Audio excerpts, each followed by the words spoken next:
So things have been popping off in the W, right?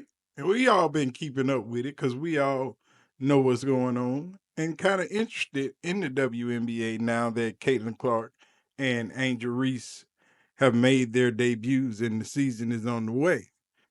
But a lot of things have been popping off since the season started. Caitlin's been doing her thing, Angel's been doing her thing. A lot of rookies been getting down. But the heart of the matter is Angel and Caitlin. And we all saw what happened the other night when Indiana and Chicago got together. We saw the bump that Kennedy gave Caitlin. She got the foul. Absolutely, she got the tech that was changed over to a flagrant one. And she got fined. And last night, Angel Reese got double teed up and threw out the game. And the ref, who knows, man? I guess they're turning Angel into the villain of all villains. She's not going to be able to get away with anything. But on the lighter side of things, a legend has stepped in the building. Bob Costas, legendary reporter and coverer of all sports, has jumped in the building and gave his take and said the quiet part out loud. Let's hear what Bob had to say.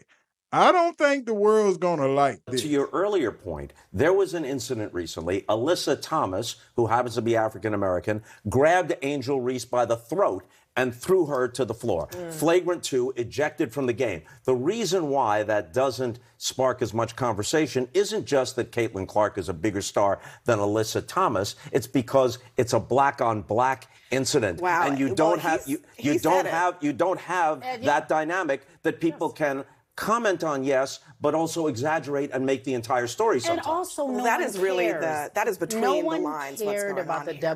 WNBA when women of a certain color were beating up and bruising each other because it's been happening since the league's inception. We have this star, this person that people love. They want to protect her. So now the new fans and the new analysts and the new people have so much to say. Bob, thank you for saying that and acknowledging that because you're a legend in this sport. And you are also gracious enough to say, look, I'm not an expert in the WNBA, but what I do know from the history and what I do know, this is why she is being treated this way and why no one cares about I've seen it in every sport. I mean, a newcomer is tested and to some extent resented. I mean, what's wrong with players being aggressive to a certain degree, but not the way Look, Kennedy Carter was. That was a flagrant foul. There's a process for that, and the game handles that by penalizing the player. Sure. Why does it have to be jealousy? That's what I have asked this question. I'm sorry, I'm livid. My blood is boiling. I've been so angry about this topic all day because it's so simple to make women versus women a conversation, but it's just so simple. There should be more layers to this sport. If you're really going to welcome yourself to the WNBA and cover it and talk about it, can we be more than just jealous? Can there be some real true competition? Can they just be athletes? I know you're speaking generally because I didn't. That's not where you're coming from at all. He and I have had this conversation, and I'm like, you know what I'm saying? I do.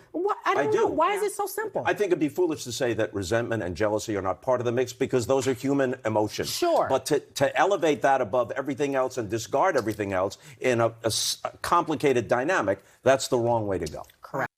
Okay then, Bob, break it down. Tell them what it really is. Yeah, it's a black and white thing. And it's always been a black and white thing. Anytime there's such a dynamic in this, it's always color. There's no doubt that it's color. There is no doubt what's involved when things like this happen. But to Bob's, glad Bob took the initiative to stand up and say it out loud. And who else knows who got the balls to say it out loud? Well, nobody. Everybody can say it out loud now that Bob done said it, but somebody had to be first. But y'all let me know what y'all thoughts.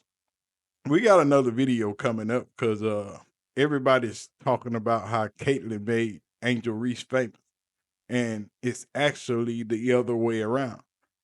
Caitlin would not be here without Angel Reese. Without Angel Reese waving her hand in that championship game, pointing to her ring finger, Caitlin would not be in the position that she's in right now. And that's just bottom line truth about the whole thing. Let's be real about it. But anyway, y'all leave y'all thoughts. Don't forget to hit the like, hit the comment, hit the subscribe button, and we out. Peace.